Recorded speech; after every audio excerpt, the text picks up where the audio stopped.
Okay, so now you know how to do things with the data. You can manipulate it with operators. You can receive data from a user.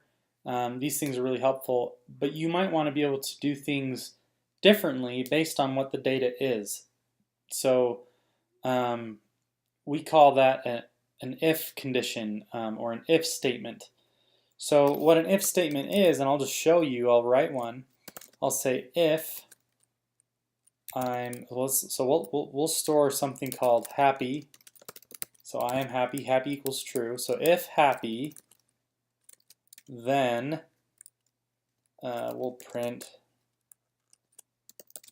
good for you. So if we try running that program, it's going to just print. Let me just clear the screen here. It's going to say good for you because it says I am happy. So since happy was true, this was evaluated. If we say false, let's see what happens. Nothing. Nothing is printed. So you can see that it only got in to be able to print this line because happy was true. Oops. So whatever you put, so let me just break down the syntax of this here. So if is a special word, so you can see that it's special. You couldn't call a variable if, something I didn't mention when I was talking about variable names. There are certain protected words that you can't use. So it would have to be something that's not protected. So if is a special word, and then we have these parentheses, and whatever is inside those parentheses, whatever condition is inside those parentheses is evaluated, and if the value of that evaluation is true, then it will come into here. And there's this last thing, this colon. And I'll explain what the colon is all about, and then I'll also explain what the indentation is all about.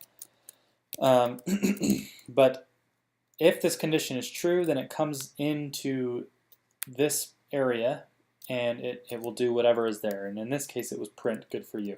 We could also have another one that says I'm glad, and it would print both of them. I'm glad. So yeah, so why do we have to put a colon here, and why are these indented? So the reason why is because Python, other languages can tell when you begin and end things because you put braces around them. So just, you don't need to know this, but just like a C language or JavaScript, JavaScript for something might have it look like this. If my condition, and then it puts these braces there, okay? And it's doing funny things. It's trying to indent that, but it doesn't know how since we're in a Python program. We don't typically put these braces like this in a Python program. They don't mean the same thing here. So what this is it's actually a block. So this is JavaScript. We're not going to learn about that. So the way that Python knows how to determine when a block begins and ends is based on that colon and on indentation. So if we have a condition like this, we're saying with this colon, hey, I'm about to begin a block. And your editor should know to indent that. It should know, hey, a block is beginning right now, you need to indent this over. So if we were to say condition equals true, similar to like we just had, print condition, the way that we know we're not in a block anymore is to unindent.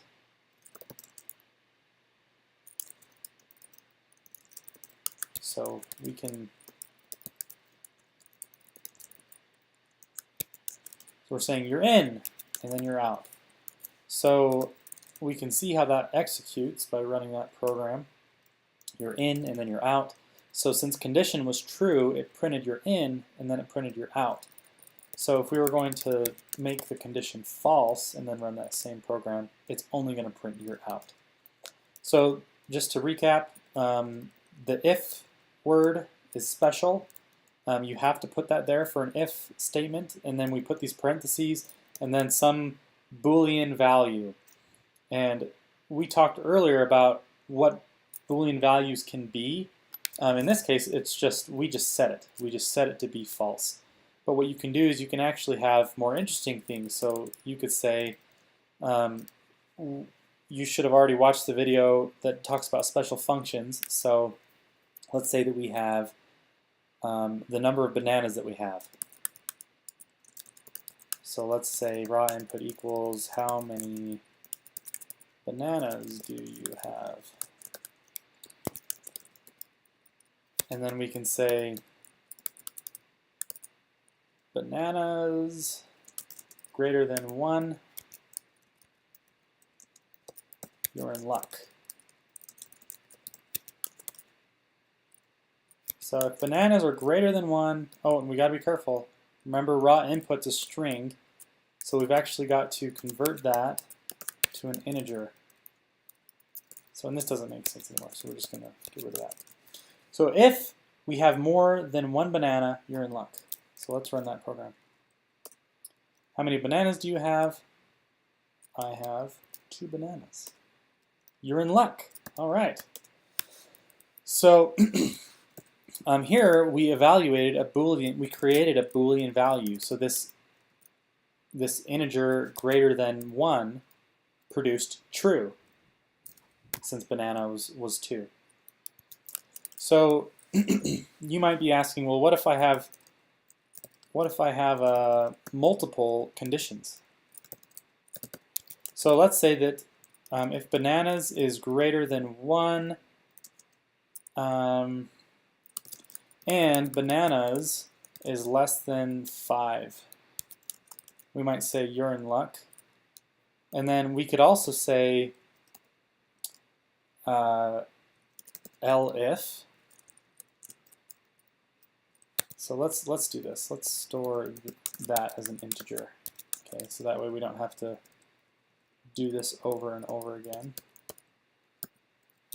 So if bananas is greater than 1 and bananas is less than 5, print you're in luck. Else if bananas is greater than 4, so since we did greater than, we could do greater than or equal to 5. If we just did greater than 5, what if bananas was 5, right? It would never evaluate to be true. So we want to say greater than or equal to 5. Then we can say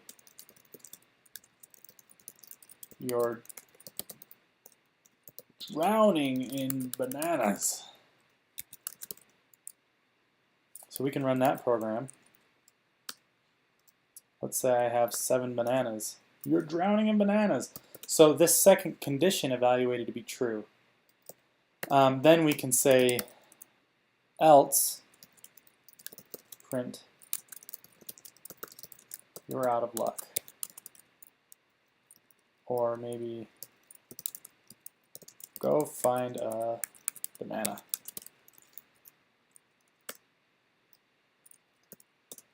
Go find a banana. So you can see this first if is the first one. When you begin an if statement, it always begins with an if. But you can chain conditions together. So in this case, we have this condition, but then we wanted to have another condition. So we just put an elif there. It's basically the same thing as that. So the reason why we do an elif instead of just multiple ifs are because what we want to do is we want to evaluate this one, and if this one's true, we're just going to skip to the end. You can see how that might be useful. What if we just, had that in there? If we only had that in there and we had 7 bananas, we would just come in here and then skip to the end, right?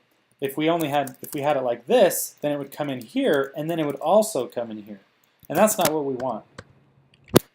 So in this case, it's going to only go where it's supposed to go because we have an if, an elif, and then an else. This else condition is basically saying, we could also have negative bananas. We could put a negative number in here and this else condition would be true. If we had another condition in here, and it's less than 10, we could say you're drowning in bananas, and then if bananas was 11, it would also come in here, right? So if either of these two were not true, else will always be true. Hope that makes sense. So that's essentially what you need to know about if-else statements. You'll use these a lot. I hope that this block syntax makes sense. We're in the block at this indentation level. We're out of a block at this indentation level. And one thing also just to keep in mind, you can't have an elif on its own. We couldn't have it like that. See, it's my editor's telling me that's invalid syntax. So you can only have an if here, and then an elif can only follow an if. And we couldn't put like a print something, because that's essentially like having an elif by itself. So I hope that makes sense, this block syntax, and then also how to write if and elif statements.